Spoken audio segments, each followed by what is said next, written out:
காலை வணக்கம். இன்று நான் சில திருக்குறள்களையும் அவற்றின் பொருளையும் கூறுகிறேன். கேடில் விழுஞ்செல்வம் கல்வி ஒருவருக்கு மாடல்ல மற்றையவை. இக்குறளின் பொருள்: கல்வியே அழியாத செல்வம். மற்ற செல்வங்கள் எல்லாம் ஒரு நாள் அழிந்து விடலாம், ஆனால் கல்வி வாழ்நாள் முழுவதும் நம்முடனே இருக்கும். தொட்டனை தூறும் மணற்கேணி மாந்தருக்கு கற்றனை தூறும் அறிவு. இக்குறளின் பொருள்: மணற்கேணியை தோண்ட தோண்ட தண்ணீர் ஊறும், அதுபோல் நாம் கற்க கற்க அறிவு வளர்ந்து கொண்டே இருக்கும். காலத்தினால் செய்த நன்றி சிறிதெனின் ஞானத்தின் மானம் பெரிது. இக்குறளின் பொருள்: சரியான நேரத்தில் ஒருவர் செய்யும் சிறிய உதவியும் மிக பெரிய உதவியாகும். அந்த உதவியை நாம் என்றும் மறக்க கூடாது. அன்பிற்கும் உண்டோ அதை கூர்ந்தால் ஆர்வலர் புன்கணில் பூசல் தரும். இக்குறளின் பொருள்: உண்மையான அன்பை யாராலும் மறைக்க முடியாது. அன்பு நாம் முகத்திலும் செயல்களிலும் வெளிப்படும். அன்பின் வலியது உயிர்நிலை, அகிலார்க்கு என்பு தோல் போர்த்த உடம்பு. இக்குறளின் பொருள்: அன்பே மனித வாழ்க்கையின் அடிப்படை.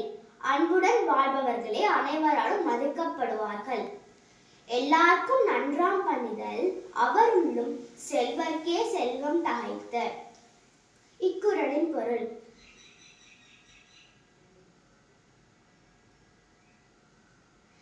அனைவரிடமும் பணிவாக நடந்து கொள்ள வேண்டும். பணிவான குணம் அனைவரின் மனதையும் மகிழ்விக்கும்.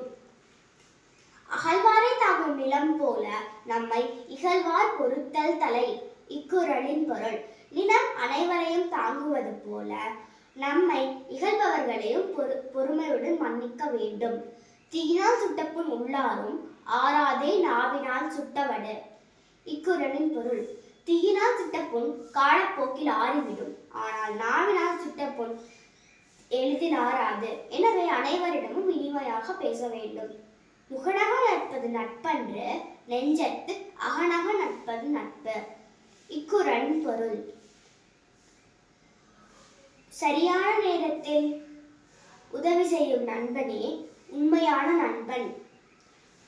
ஒழுக்கத்தின் எய்துவர் மென்மை, இழுக்கத்தின் எய்துவர் எய்தா பலி.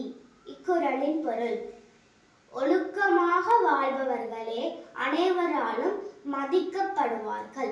ஒழுக்கமின்மை மனிதனுக்கு பழியை தரும். தெய்வத்தான் ஆகாதது எனினும் முயற்சித்தன் மெய்வருத்த கூலி தரும். இக்குறளின் பொருள்: விடாமுயற்சியுடன் உழைத்தால் வெற்றி நிச்சயம் கிடைக்கும். முயற்சியுடன் உழைப்பவர்களை வெற்றி என்றும் கைவிடாது. திருவள்ளுவர் அருளிய இந்த திருக்குறள்கள் நாம் வாழ்வில் அன்பு, பணிவு, கல்வி மற்றும் நற்பண்புகளை வளர்க்கும் சிறந்த வழிகாட்டிகள். திருக்குறள்கள் கூறிய இந்த சொற்களை நாம் என்றும் கடைபிடிப்போம். நன்றி, வணக்கம்.